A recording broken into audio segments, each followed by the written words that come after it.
Indépendance, cha-cha, tozumiye. Okikwanza, cha-cha, tobakidi. À Kinshasa, la capitale, comme dans les provinces, la proclamation de l'indépendance a fait la une de tous les journaux. Aucun organe de presse n'a manqué cet événement sans pareil pour les Congos. Dans la capitale, la presse salue l'événement. Présence congolaise, journal de tendance sociale chrétienne qui a émergé en 1957, salue la naissance de la nation congolaise.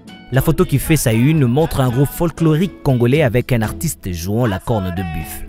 Comme le tam-tam, cet instrument traditionnel avant symbolise sur la photo l'annonce de la proclamation de l'indépendance du Congo. Le sort du Congo parle de la naissance d'un nouvel État. Dans ce numéro spécial consacré presque entièrement à cet événement, se trouvent aussi plusieurs messages dont ceux controversés de Moïse Tshombe et de Léon Ilunga.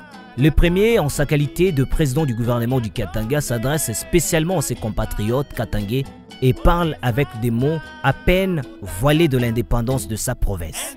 Il termine son adresse par un vibrant « Vive à jamais notre patrie katangaise ». Le second intervenant dans sa casaque de secrétaire général du cartel katangais et conseil du mouvement solidaire Moulouba prend la parole au nom de ce frère du Kasaï pour faire une déclaration à tous les patriotes habitants, les Katanga et plus particulièrement à tous les compatriotes venus du Kasaï.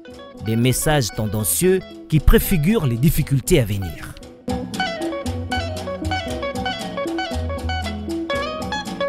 Au Kivu, la grande nouvelle de l'entrée du Congo dans les concerts des nations n'est pas passée inaperçue. L'hebdomadaire L'écho du Kivu, édité à Bukavu, honore l'œuvre bâtie par la Belgique à travers ses différents rois et les pionniers qui ont travaillé sur place. Caché sur les initiales MM, l'auteur de l'éditorial intitulé « L'indépendance 1985-1960 » demande aux Congolais groupés sous un même drapeau de l'Atlantique jusqu'aux rives de grands lacs africains démontrer au monde qu'ils sont dignes de le succéder. Dans l'ancienne métropole, les journaux francophones et néerlandophones annoncent l'indépendance de l'ancienne colonie. Vers l'avenir, proche du Parti social chrétien parle de 82 présences belges au Congo, dont ses pages spéciales sous le titre phare « Le Congo est indépendant aujourd'hui ». La signature du traité belgo-congolais est mise en exergue. La confiance et l'espoir sur l'ère nouvelle qui commence pour le Congo indépendant sont symbolisés par la photo d'une jeune femme qui est entourée par ses enfants. Le soir parle d'une journée historique, mais dans un élan paternaliste dit que la Belgique a donné l'indépendance au Congo. Le quotidien bruxellois place le discours du roi à la première page. Note le grande date de l'histoire du Congo, parle de fêtes et de consternations. Sûrement que le discours de Lumumba y est pour quelque chose.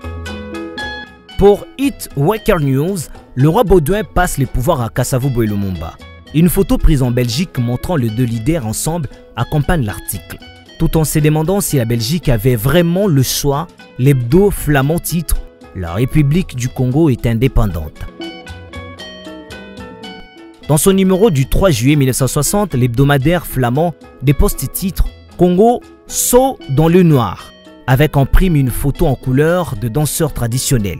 Une semaine plus tard, le 10 juillet 1960, le même journal place en médaillon sur la couverture les photos de Kasavubu et Baudouin souriant avec pour sous-titre « Au revoir avec un sourire officiel ».